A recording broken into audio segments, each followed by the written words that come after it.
know that businesses earn as much as $5.20 for every dollar spent on influencer marketing, with the top 13% of these companies earning as much as $20. Big returns, eh? Good day, everyone. Thank you for joining me again in another session of online marketing education. I'm Camille Aguila, second-year marketing student, and today we'll dive deep in the wonderful world of influencer marketing. We know that it's much cheaper to advertise through the influencers than pay for TV, radio, billboards, and other forms of traditional media. At a much lower cost, you get a very segmented market that fits your brand. So we, as marketers, need to know how we can maximize these platforms so we can help businesses grow. That said, today's talk will focus on four things. First, what is influencer marketing? Second, who are the influencers? And I'll be talking about two of my favorites, Jasmine Star and Coop. Third, we'll talk about the controversies around influencer marketing. And lastly, how does the pandemic affect the industry? So let's begin. Influencer marketing is a form of social media marketing where businesses use influencers to deliver their message to their target market. The original influencers were TV celebrities, but with today's online connectivity, anyone can be a celebrity in their own platform if they only do the effort needed. And so today's influencers are those who have amassed a big number of following. They also have created relationships and are always actively engaged with their audience. And finally, they cannot be influencers without the power to influence the buying behavior of their followers. And so this reach, relationship, and influence are why businesses want to work with them for their recommendations and endorsements. Today, I'd like to introduce you to two of my favorite influencers. First, let's talk about Jasmine Star. With over 400,000 followers in Instagram, Jasmine Star is a law school dropout turned photographer turned business coach. She provides tips and encouragement for women entrepreneurs, behind-the-scenes videos of her life and business building, photography tips, and lots of guides in how to grow social media platforms. And as well, from time to time, she also shares about her family life that makes her followers even more intimate with her as she welcomes them in her life. The platforms she's on are Instagram, Facebook, where she has both a page and an exclusive group for those who purchased her online course. She also has YouTube and her own business website. She posts once to twice daily in Instagram and Facebook, but she has lots of posts in Instagram stories. She also has at least once every week of live Q&A with her followers and also uploads at least one video every week in YouTube. People follow her because she helps them level up their business skills and helps them pursue their dreams.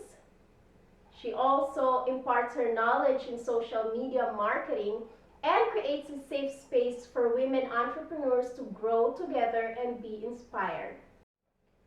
Going into a very different niche, let's talk about Coop, or in all his platforms known as Garage Gym Reviews.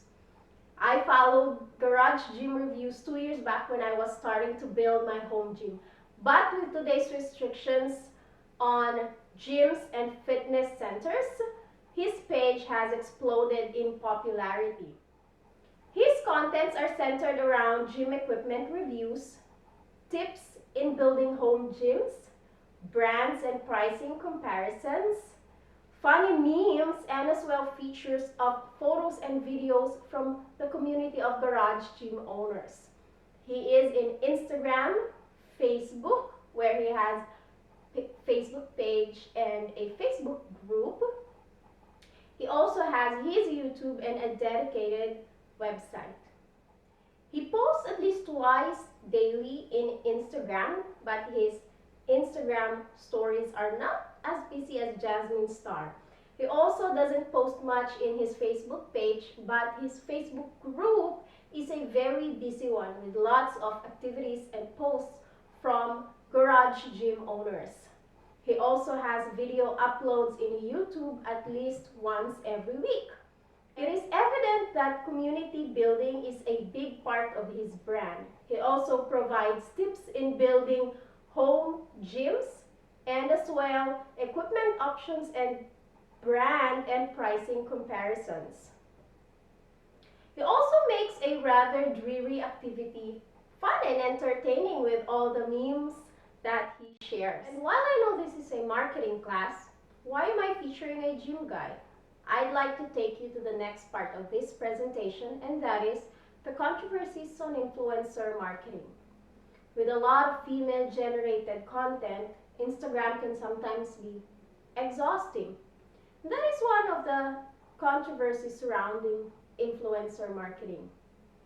With a very competitive landscape, content creators settle for what works best with a number of likes versus what they think is creative. On top of that, the competition also leads to a very curated feed, further losing authenticity to the platform. And then there are also bot followers. Because this is a numbers game, everyone will do anything to get their numbers growing, even actually paying for it. And while we're at it, let's talk about how brands are said to be exploiting the influencers. If your numbers are too expensive, there will always be someone willing to be paid less. Some influencers are actually okay with free items and being associated with the big brands. And with all this negative talk about influencer marketing, let's see how the industry is thriving amidst the pandemic. Because shopping malls are closed and people are on their phone almost all the time, the influencer marketing is rising and it is evident. But the message moves from products to brand value. Because it's harder to sell this time, companies are building relationships with their audience instead. And then there's also a change in product advertisement to reflect in-demand products like hand sanitizers, masks, and also hygiene products. The contents also center around the 4 C's of COVID-19. These are community building, contactless sales, cleanliness, and compassion to everyone. And while social shopping has been introduced to us even prior to the pandemic, it has been rising in popularity since the lockdown. People have been using social media and influencers to do product research and have recommendations. And so putting it together in the same platform allows for the consumers to get closer to their buying decision. Finally, gaming and app developers are also spending more in influencer marketing. The gaming industry moves closer to the social media as communities and fan bases are built within. And so as a recap, we talked about what influencer marketing is. Those with reach, relationship, and influence are what we call influencers. And I also shared about two of my favorites, Jasmine Star and Coop of Garage Gym Reviews. We talked about the many controversies of influencer marketing and finally how this industry is thriving in the pandemic. Thank you for joining me today in understanding what influencer marketing is. I leave you today with Seth Godin's words. People do not buy goods and services, they buy relations, stories, and magic. And if you are an aspiring influencer, I hope that you value relationship over aesthetics and you always keep with you the magic that is in your creative mind.